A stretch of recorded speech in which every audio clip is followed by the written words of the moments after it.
Buenos días, hermanos. Vamos a dar inicio a la clase de este domingo, la cual está basada en el Evangelio según Juan, capítulo 6, los versículos del 1 al 15. Hermano Sinte, ¿nos dirige en oración, hermano? Sí, usted, hermano Sinte.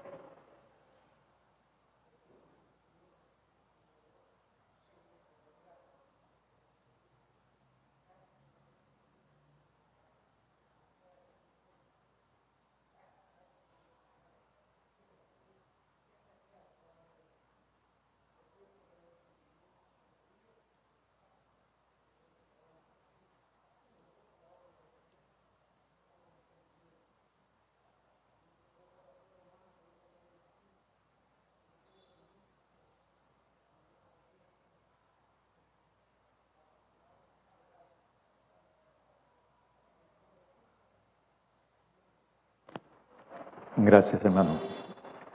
Voy a leer entonces en el texto que nos ocuparía ahora, en el Evangelio según Juan, los versículos del 1 al 15. Después de esto, Jesús fue al otro lado del mar de Galilea, el de Tiberías, y le seguía gran multitud, porque veían las señales que hacía en los enfermos. Entonces subió Jesús a un monte y se sentó allí con sus discípulos. Y estaba cerca la Pascua, la fiesta de los judíos. Cuando alzó Jesús los ojos y vio que había venido a él gran multitud, dijo a Felipe: ¿de dónde compraremos pan para que coman estos? Pero esto decía para probarle, porque él sabía lo que había de hacer. Felipe le respondió: 200 denarios de pan no bastarían para que cada uno de ellos tomase un poco. Uno de sus discípulos, Andrés, hermano de Simón Pedro, le dijo: aquí está un muchacho que tiene 5 panes de cebada y 2 pececillos. Mas, ¿qué es esto para tantos? Entonces Jesús dijo: haced recostar a la gente. Y había mucha hierba en aquel lugar, y se recostaron como en número de 5,000 varones. Y tomó Jesús aquellos panes, y habiendo dado gracias, los repartió entre los discípulos, y los discípulos entre los que estaban recostados. Asimismo, de los peces, cuantos querían. Cuando se hubieran saciado, dijo a sus discípulos: recoged los pedazos que sobraron, para que no se pierda nada. Recogieron entonces y llenaron 12 cestas de pedazos, que de los 5 panes de cebada sobraron a los que habían comido. Aquellos hombres entonces, viendo la señal que Jesús había hecho, dijeron: este verdaderamente es el profeta que había de venir al mundo. Pero entendiendo Jesús que iban a venir para apoderarse de él y hacerle rey, volvió a retirarse al monte él solo. Es un texto que es bastante importante, no por la multiplicación de los panes, ¿verdad? Eso no tiene mayor consecuencia. La alimentación no es lo sorprendente aquí. Tradicionalmente sí, ¿verdad? Tradicionalmente sí. Pero vaya, según el texto, ¿por qué la gente sigue a Jesús?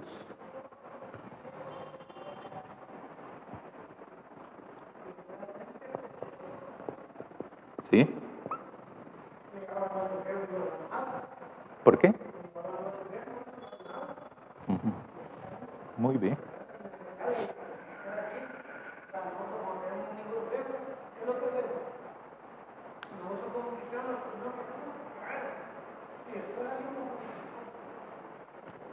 Sí.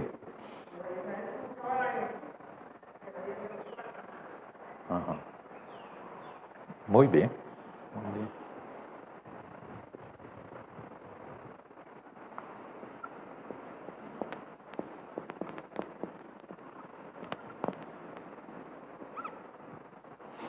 Y tomando en cuenta después del acontecimiento de la multiplicación de los panes y los peces, ¿por qué sigue la gente a Jesús?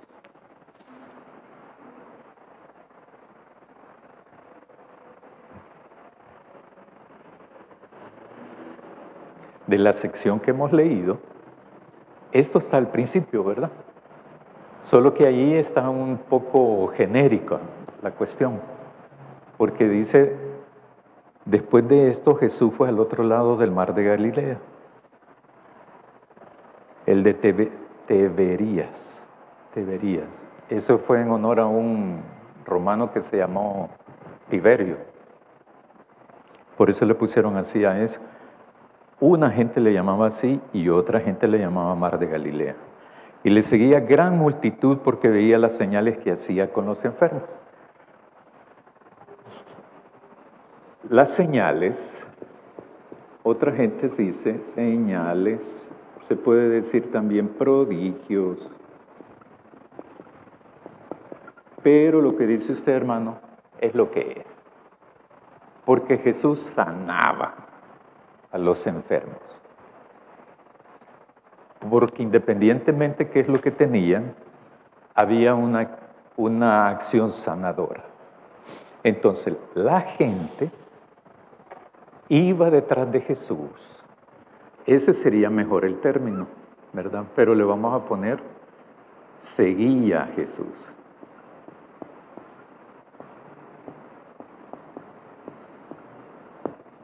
Pero al final, ¿por qué es que lo siguen?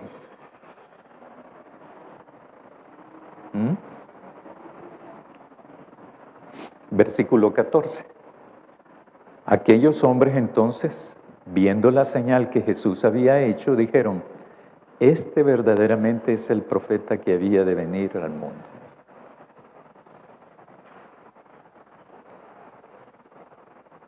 Por las señales, ¿verdad?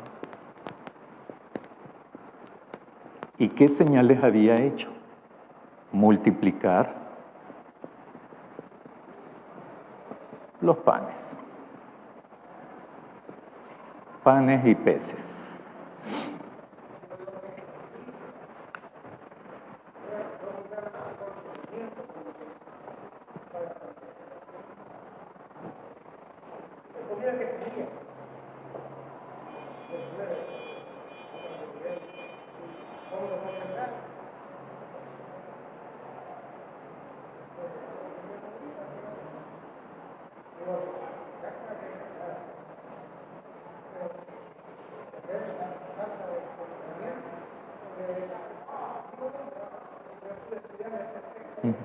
Sí.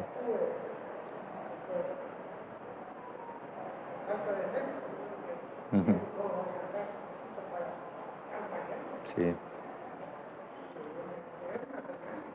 Ajá. Sí.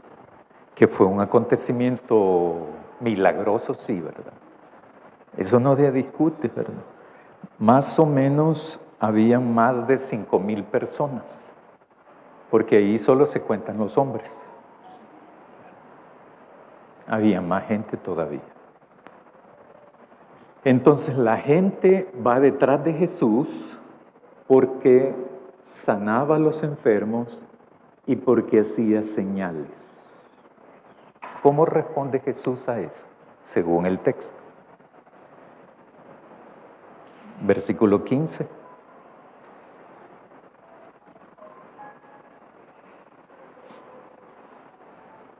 Dice, pero entendiendo Jesús que iban a venir para apoderarse de él y hacerle rey, volvió a retirarse al monte él solo.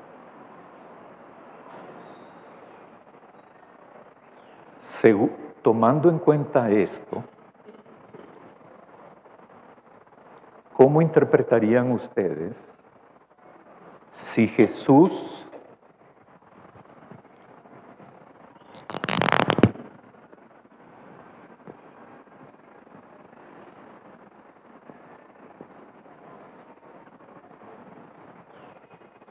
vino a esto? ¿O a qué vino Jesús?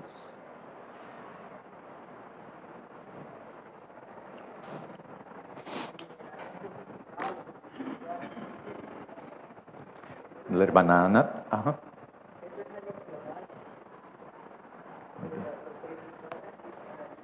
Sí.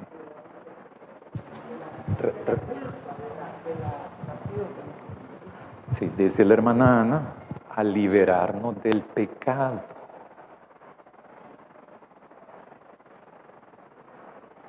A eso vino Jesús. Entonces uno puede pensar, ¿verdad? ¿Y por qué entonces hizo esto? Ah, no, es que esto no está lejos de eso. No contradice lo que vino Jesús. No lo contradice. Son signos. Signos. Pero concentrarnos en seguir a Jesús por esto, ¿a dónde entraríamos nosotros en esto del plan de salvación? No digo nosotros, sino actualmente también. Por eso es que yo decía antes, esta gente iba detrás de Jesús, no le seguía a Jesús. Seguir, en términos teológicos, implica otras cosas. Aquí, el objetivo de la gente era sanar a sus enfermos. Exacto. El propósito de ellos, el objetivo de ellos, es que si yo estaba enfermo o tenía un pariente enfermo, sabía que Jesús sanaba, eso sí, ¿verdad? La gente sabía eso. ¿Por qué? Porque Jesús lo hacía. Por eso es que Jesús, si se fijan, no hacen sanidades masivas. Nunca aparece eso. Nunca. Pero ahora sí, ¿verdad? Y eso es lo que me llama a mí la atención en la actualidad. Entonces, la gente iba detrás de Jesús porque tenía necesidad. Sí, sí tenía necesidad. Esta gente con esta necesidad de salud es la de los más de 5,000 personas que andaba detrás de él. Esta gente no llega donde Jesús porque tiene necesidad de comer, de alimento, sino que tiene necesidad de salud en el texto. Querían sanarse. Este hombre sana, Jesús sana. Tiene poder de eso. Jesús los rechaza, no, ¿verdad? En un sentido no los rechaza. Pero sí sana a algunos. Pero Jesús no pierde la misión, el propósito a la que Él fue enviado por su Padre. No lo desvía eso. Esto puede ser signos complementarios. ¿Perdón?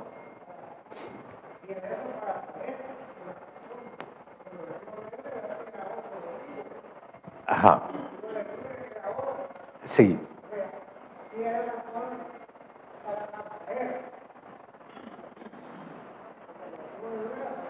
Sí.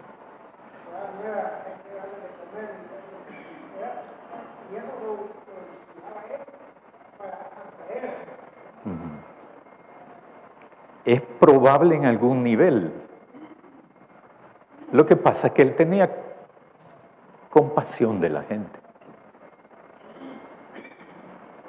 Entonces él, dígame.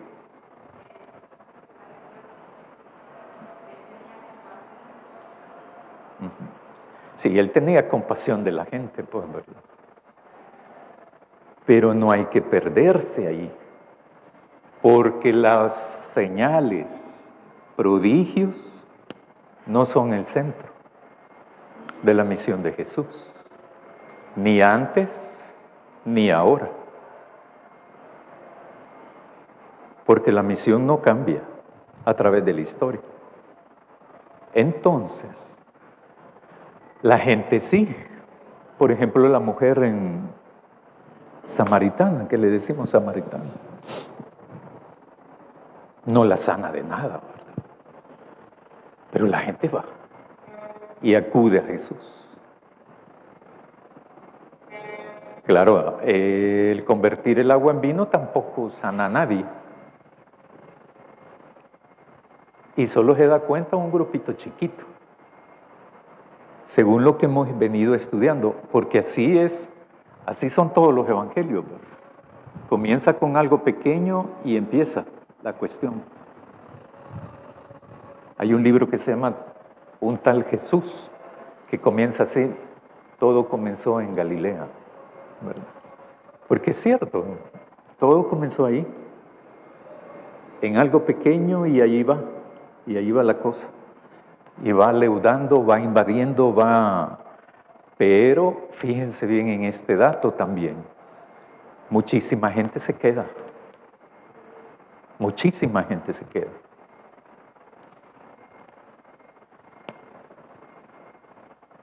¿Por qué?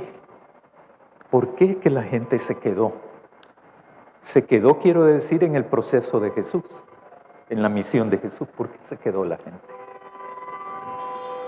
Por varias razones, ¿verdad? Obviamente, por varias razones. El versículo entonces dice: entonces, cuando vio que la multitud llegaba, por las señales que hacía a los enfermos, la multitud iba con eso, ¿verdad? ¿Creían que él era el Mesías? No. ¿Creían en él porque era Mesías? No creí. Por eso es que no se convertían. Porque ya hemos visto eso de que creer implica conversión. La gente no creía en Jesús. Aunque anduviera una gran cantidad de gente, ¿cómo se explican ustedes que el domingo, cuando entra por última vez libre Jesús a Jerusalén, con una gran multitud que lo sigue, y días después lo abandonan? Entonces mucha gente ha tenido ese dicho: con que abandonaron a Jesús, no te van a abandonar a vos.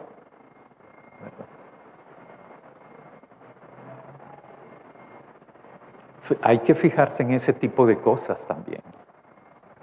Entonces dice: y estaba cerca la Pascua, la fiesta de los judíos, cuando alzó Jesús los ojos y vio que había venido a él una gran multitud, dijo Felipe: ¿de dónde vamos a comprar pan para que coman toda esta gente?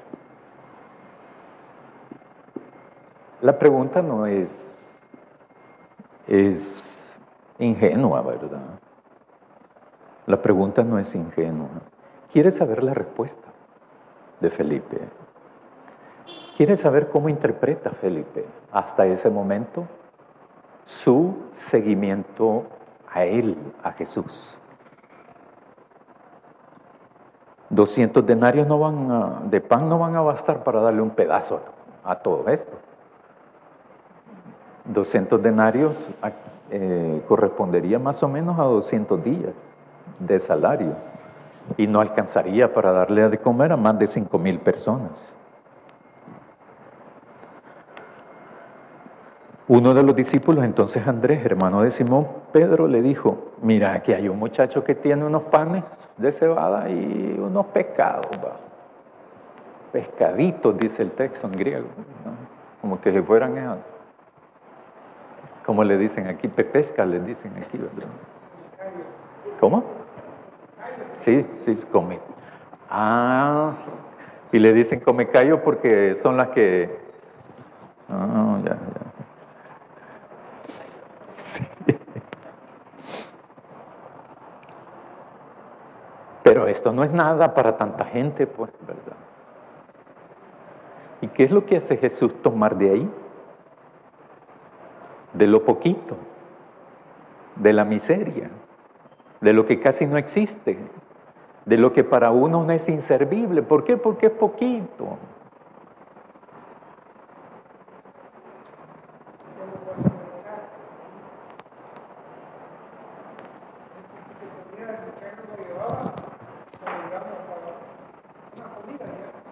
Sí.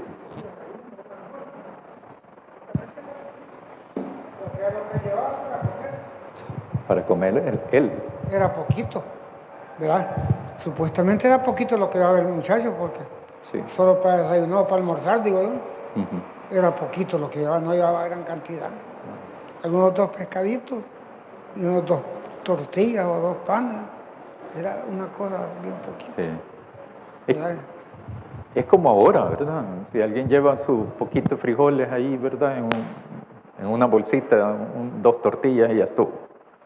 Eso es. Entonces, para alguna gente eso es poco. Para otra gente eso es todo. Entonces que dice, tiene 5 panes de cebada y 2 pececillos. Mas, ¿qué es esto para tanta gente? Entonces Jesús les dice, hagan recostar a la gente ahí, ¿verdad? Entonces nos concentramos en eso, en la reflexión, pero eso no es el punto en el texto. Ya sabemos que Jesús es capaz de hacer eso, antes y ahora. Ya sabemos que Jesús también sana enfermos, pero las sanidades de Jesús no son masivas en esa época. Sanó a 1000 personas, ¿verdad? 100 personas, 50 personas. Eso no es, nunca ha sido así.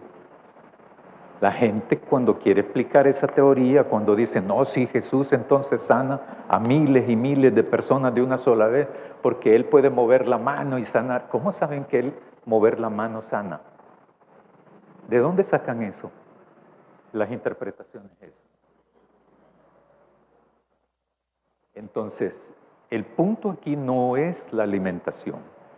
La alimentación es un elemento adicional que también nos debe de servir a nosotros ahora. ¿Es capaz de transformar este poquito de comida en algo más abundante? Sí, sí es posible. Sí es capaz. Dígame.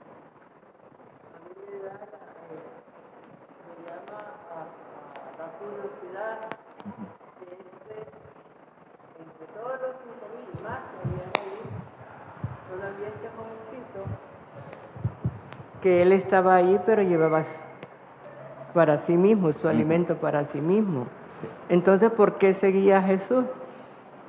Él como que no llevaba el mismo pensamiento que los demás, que se fueron y sin llevar nada, pero él llevaba para sí. Entonces él seguía a Jesús, el interés de seguir a Jesús era otro, no el del alimento. Me llama la atención eso. Lo otro es que él compartió, este joven, y Jesús fue que completó el milagro. Porque nosotros generalmente cuando salimos, por ejemplo, a alguna excursión como iglesia, cada quien lleva su alimento, ¿verdad? Sí. Y lleva hasta para compartir, ¿verdad? Entonces, porque nuestra misión no es el que nos van a dar de comer, ¿verdad? Sino que es por disfrutar entre nosotros y crecer, ¿verdad? En compañerismo. Pero esta gente, la mayoría, seguían a Jesús porque les sanaba. Y bueno, tal vez no en ese momento, en este relato no lo dice, pero en otro relato dice, ustedes me siguen porque les doy de comer. Sí. Así es que es bien interesante cómo este joven llevaba su propio alimento, no iba preparado pues Sí. para recibir otra cosa ahí. Y lo otro que me llama la atención a mí en esa misma línea es que iba a quedarse por largo tiempo. ¿Por qué? Por la comida uno puede suponer eso. Uno cuando uno se conoce, pues, ¿verdad? Si yo soy muy dado al café, generalmente yo cuando he ido, antes me tocaba viajar a los municipios, yo llevaba mi café, ¿va? Porque además de ir manejando y bebiendo café, cuando yo llegaba a tomar café todavía. Entonces uno se conoce, pues. Uno sabe que si el pan dulce le hace falta, uno lleva pan dulce. ¿A dónde va? Pues sí, no vaya a ser, va. Yo creo que nunca les he contado esto, que para cuando fue lo de Mitch, hubo en la Asociación Bautista, hubo todo un esfuerzo de poder apoyar a alguna gente damnificada por esa tormenta. Entonces, yo recuerdo que unos hermanos ahí de una iglesia bautista de aquí, de San Salvador, del Gran San Salvador, entonces estaban llevándose una cuadrilla de hermanos y gente que habían contratado para ir a hacer trabajos de abrir una calle, caminos rurales por Metapán. Y entonces yo recuerdo que yo estaba ahí y un hermano conocido, ¿verdad?, que ya está en la presencia de Dios.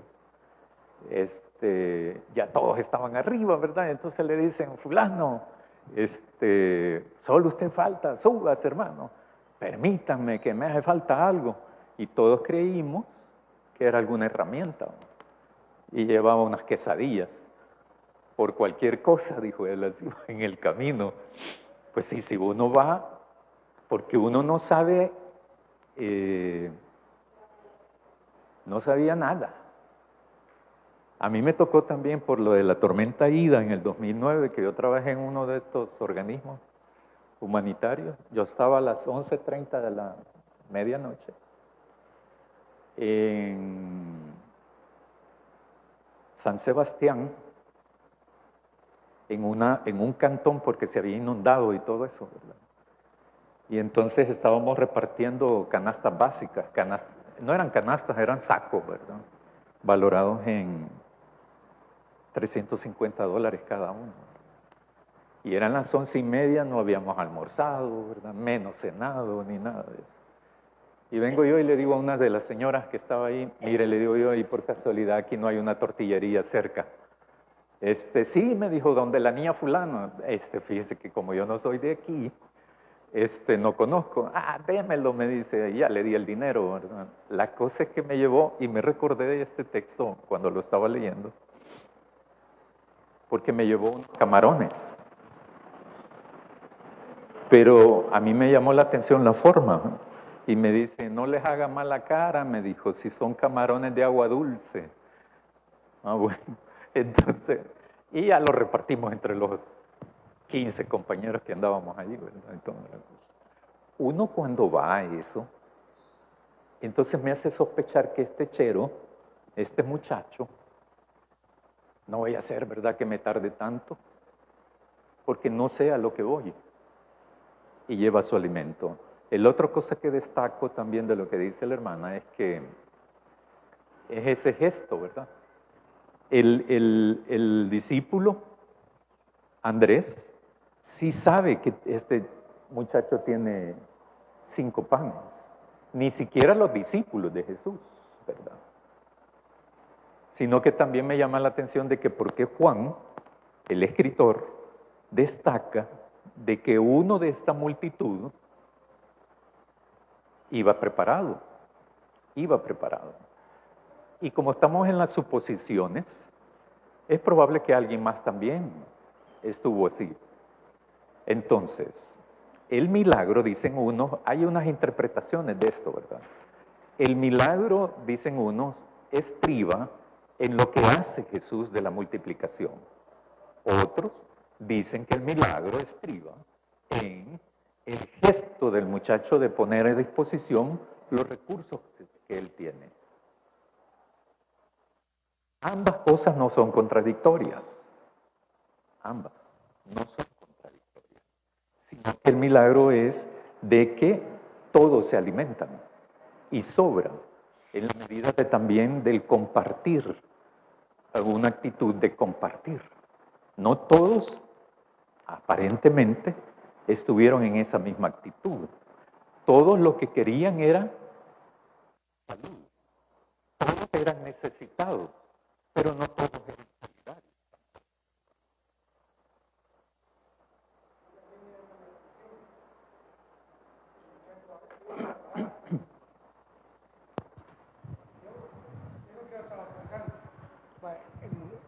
Antes uno aquí cuando en el campo, vaya, iba a trabajar al campo, llevaba su comida.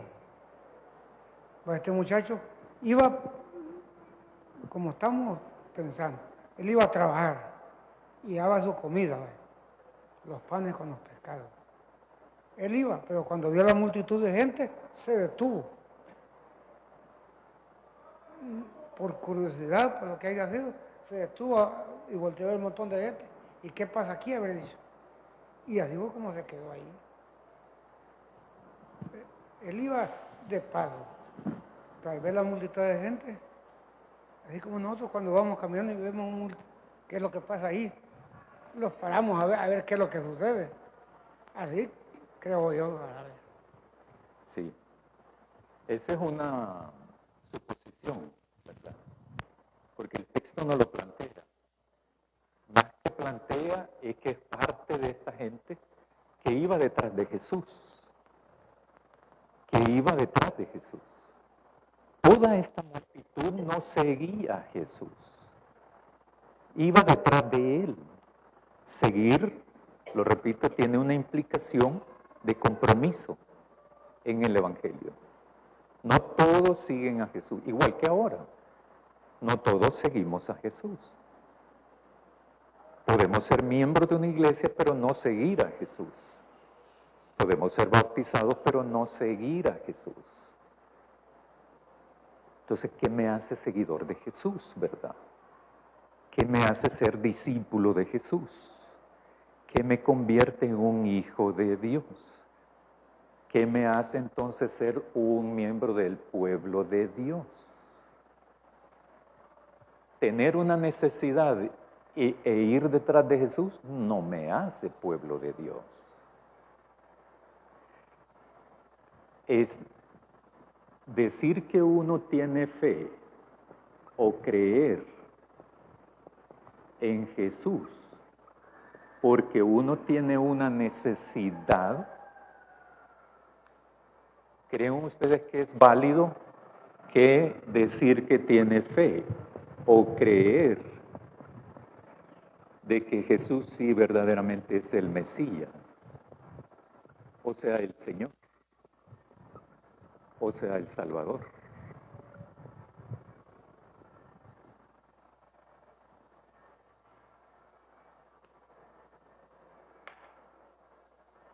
¿Acepto a Cristo para que Él me sane o acepto a Cristo para que perdone mis pecados, me otorgue la vida eterna, salvación?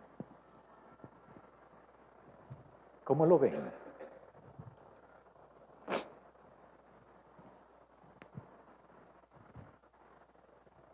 ¿Es eso lo relevante también del texto que hemos leído ahora? Porque nos enfrentamos a una toma de decisiones. ¿Por qué soy cristiano? ¿Y para qué soy cristiano?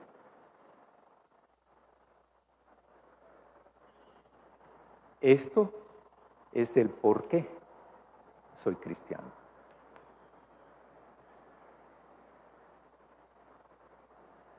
¿Qué piensan ustedes?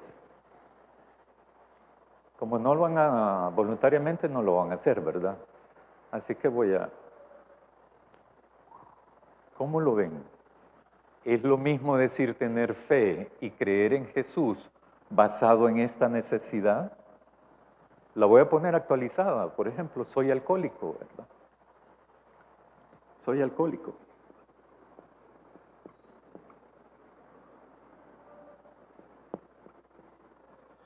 Soy ladrón, estafador, injusto, etcétera, etcétera. Y quiero que Dios me sane. O tener fe y creer en Jesús porque creo y tengo fe de que Él es el Mesías, Él es el Señor y Salvador de mi vida.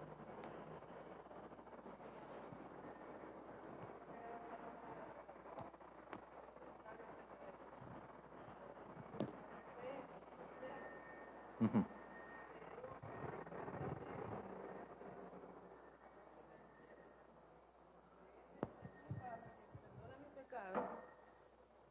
O creer en Jesús simplemente para que me sane o me saque de alguna dificultad. Creo que las dos, ¿verdad? Sí, implican algo de tener alguna seguridad o tener fe. Porque voy a recibir aquello, yo deseo aquello, pero lo tengo que recibir, ¿verdad? Pero lo más importante es tener fe para que Cristo perdone nuestros pecados y tener la vida eterna. Ujú. Eso es lo principal. Yo creo, ¿verdad? Eso, porque usted dice que o cada uno, digamos, cada uno opta por aquello. Sí. Pero sí, lo principal es tener fe en Jesús para ser salvo. Ajá. Muy bien, muy bien. Sí, porque yo iba a preguntar eso después, ¿verdad? Si nos decantamos por esto, cuando yo me sano, o cuando Jesús sana, soy salvo. ¿No? Ah, pero ya voy a llegar, ¿va? No, no se vayan a preocupar. Que esto no queda aislado, no, no, no. Lo único que, lo primero es lo primero. Después viene esto. Por supuesto que nosotros, como sabemos quién es Jesús, para qué está Jesús, por qué está Jesús, entonces yo tengo fe de que Jesús es Mesías, es Señor, es Salvador. Y como lo conozco, entonces yo le pido a Él salud, pues, sabiduría, etcétera, etcétera, etcétera, etcétera, etcétera. Pero lo primero es lo primero, ¿verdad?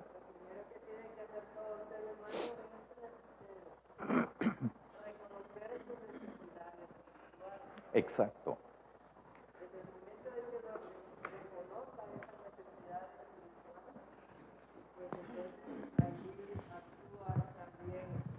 La fe en Jesús y conociendo también quién es Jesús, que puede salvar, aunque yo tenga una enfermedad y Él no me sane, pero dentro de esa enfermedad yo voy a tener paz y es Dios quien me va a sostener. Si Él quiere, me va a sanar, Sí. ¿verdad? Porque Él es soberano. Y vimos que dijo usted anteriormente que no hace sanaciones masivas. Él es selectivo porque es soberano. Entonces, lo principal es reconocer nuestra necesidad espiritual y de ahí depende todo. Vamos a tener salud y si estamos enfermos, el Señor nos va a acompañar y si Él quiere nos va a sanar, pero dentro de ese sufrimiento vamos a tener paz porque lo más esencial ya lo hemos conseguido. Sí, exactamente. Uno busca a Jesús porque es Señor y Salvador. Y por eso lo sigue, por supuesto, ¿verdad? Como Él se convierte en el Señor y Salvador de nuestra vida, esta vida que yo tengo, que todos nosotros tenemos, está permeada, influenciada, inspirada por Jesús. Y entonces si yo tengo una necesidad X, Y, etcétera, una necesidad, dígame. Perdón, lo quería interrumpir. Me acordaba también de aquel texto de que creo que le llevan un enfermo, y usted se va a acordar mejor, le llevan un enfermo a Jesús y él no lo sana, sino que le dice, tu fe te ha salvado. Y después creo que estaban los fariseos ahí y le dicen, ¿y quién sos tú que no se queda aquí y allá? Ah, pues para que vean, te sane. Sí. O sea, primero lo salva, le otorga la salvación, por decirlo de alguna manera, y después lo sana, Sí. ¿verdad? Pero sí que hay una relación en todo también. O sea, Jesús es sensible a nuestras necesidades también. Alguien nada más ayer me decía, nadie aprecia la salud hasta que la pierde. Por ejemplo, recordaba a la mujer de sangre, del flujo de sangre, estuvo 30 y no sé cuántos años. O sea, estar enfermo una semana, como nos conduele, y ya no se diga un montón de tiempo. Entonces Jesús es sensible a nuestras necesidades humanas, porque las sufrimos y es duro sufrirlas, pero de cualquier modo nos hace el llamado también que eso es en tiempo es más corto o es menos importante que no tener la sanidad completa, que sería la salvación. Exactamente, exactamente. Entonces uno puede tener diferentes necesidades, siempre y cuando estas necesidades sean correctas, pues en verdad. Necesidades, salud, etcétera. Dígame.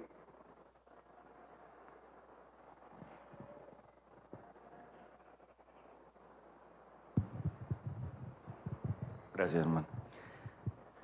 Yo creo que hoy en día todos queremos evidencias y hay un fuerte movimiento que incluso del ateísmo que pidan evidencias de Dios y de Jesús. Y tienen su razón, ¿verdad? Cada quien tiene forma de pensar. No vamos a bloquear o discutir o pelear por lo que cada quien piensa y es obvio que pidan evidencia porque no estamos creyendo en un mago que hace como los magos que hacen cosas y no lo entendemos. Tampoco, la fe ciega no es correcta, también ya lo hemos discutido acá antes. Digo esto porque en el siglo pasado, o antepasado, creo que sí fue en el antepasado, hubo un médico alemán que decía que Dios había hecho al hombre lo más perfecto que hay en la naturaleza. Las células humanas se alimentan, tienen energía, almacenan memoria, perfecto. Los seres humanos somos de células perfectas, creadas por Dios, destinadas a no morir, porque las células se están alimentando, se defienden y todo. Lo que pasa es que a través de la alimentación y muchos factores, los humanos hemos creado nuestra propia destrucción. Hoy en la mañana veíamos cómo hay lugares increíbles en Brasil, en este tiempo no llueve y hay inundación. Nosotros lo vimos aquí en enero, ¿cuándo había llovido en enero?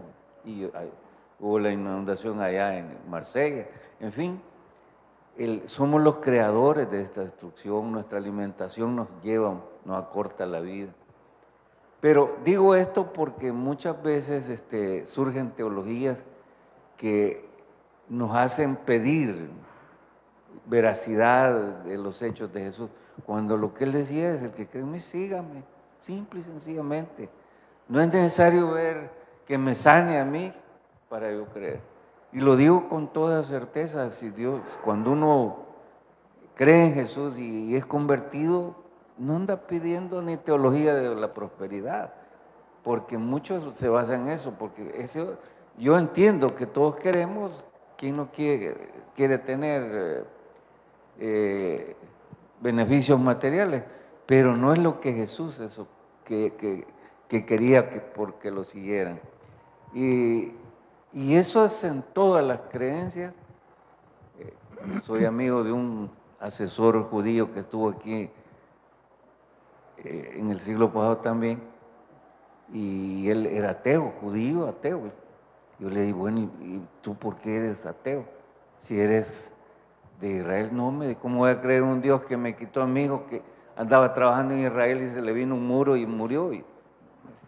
Entonces, para él las evidencias actuaron en sentido contrario, como la psicología inversa que nos puede dar una clase, hermano Salinas, sobre ese tema. Pero muchas veces actuamos de esa forma. Las acciones que nos pasan alrededor nos hacen perder el camino que Jesús no quería que perdiéramos. Y por eso yo siento que en este capítulo que estamos leyendo, Juan no hace mucha descripción del milagro, porque Jesús no quería eso, porque hay tantas interpretaciones. Hay quienes dicen que de los pueblos, los comerciantes o los pescadores agradecidos con Jesús le mandaron pescado, otros mandaron pan, en fin, tantos detractores. Pero lo que yo creo que usted lo ha dicho muy bien es no perdernos en creer en Jesús, en ser convertidos y seguirlo a Él. Sí, Gracias. Entonces, eso no hay que perderlo, ¿verdad? Es de Jesús. Y entonces aquí colocamos a Jesús, a Dios en el centro de nuestra vida. Entonces en la vida tenemos diferentes necesidades, pero tenemos a nuestro Señor y a nuestro Salvador. Y por lo tanto, sabemos a quién acudir. Si me pasa esto, sé dónde tengo que acudir con Dios. Si me pasa lo otro, sé muy bien que tengo un intercesor. Si me pasa también otra cosa, sé a quién acudir. Pero uno tiene que estar convencido de eso. A veces hay expresiones populares que denotan el último lugar, ¿verdad? Si ahora ya probé de todo, ahora solo Dios conmigo, por ejemplo. ¿Verdad? Entonces, yo les decía esto en septiembre del año pasado. No fue en septiembre, en junio del año pasado. Les decía yo, ¿qué es Dios para nosotros? ¿Es un accesorio o es el centro de la vida? Eso fue en el Colegio Bautista, el último domingo de junio.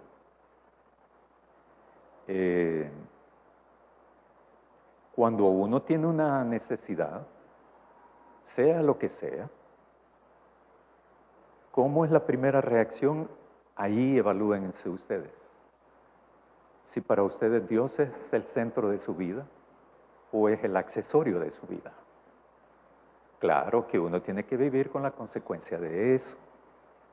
Si para nosotros Dios es un accesorio, no esperemos milagros, ¿verdad?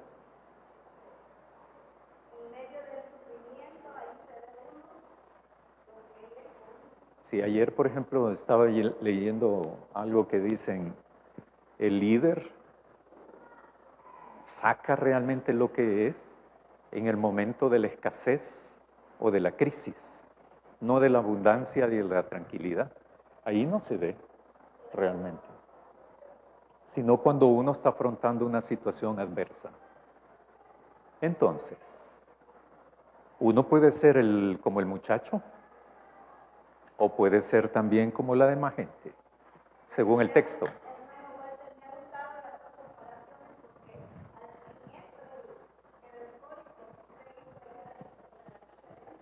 ¿Sí? Uh-huh.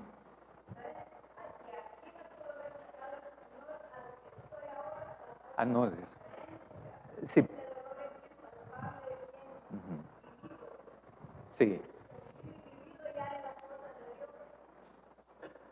Y entonces uno no tiene que perder quién es Jesús. Eso de que dicen que, por ejemplo, hace poco supe que eso de la caja de Pandora no es una caja, es un cuenco de Pandora, en el término griego. Y Jesús no es así, ¿va? No es curandero, no es mago, embaucador tampoco, es Señor y Salvador de nuestra vida. Y hay que tratarlo como tal. Y no hay que tratarlo de manera simplista, irreverente y también intolerante. Quiero pedirle al hermano José David si nos despide en oración, por favor. Ok, oremos. Gracias, Señor. Primero por permitirnos reunirnos, por permitirnos reflexionar en tu palabra, por permitirnos compartir unos con otros. Te damos gracias por la obra que tú has hecho, porque nos das la oportunidad de aprender y desafiarnos a vivir conforme a lo que tú realmente quieres de nosotros. Te agradecemos por este momento, te agradecemos también por todo lo que vamos a compartir este día domingo. Amén.